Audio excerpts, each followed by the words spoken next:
দেশের বন্যা দুর্গত মানুষকে সহায়তা দেওয়ার ক্ষেত্রে রাজনৈতিক বা ধর্ম পরিচয় না দেওয়ার আহ্বান জানিয়েছেন বিএনপির ভারপ্রাপ্ত চেয়ারম্যান তারেক রহমান। শুক্রবার এক ভিডিও বার্তায় তিনি এই আহ্বান জানান।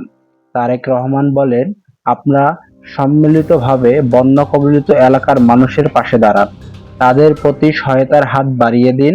বন্যা কবলিত অঞ্চলের মানুষের জন্য খাদ্য, বস্ত্র, চিকিৎসা ও ঔষধের সহায়তা দিন। তারেক রহমান আরও বলেন, আপনাদের প্রতি একান্ত অনুরোধ, মানবিক ও সহায়তার ক্ষেত্রে কারো রাজনৈতিক ও ধর্ম পরিচয়কে প্রাধান্য দিবেন না।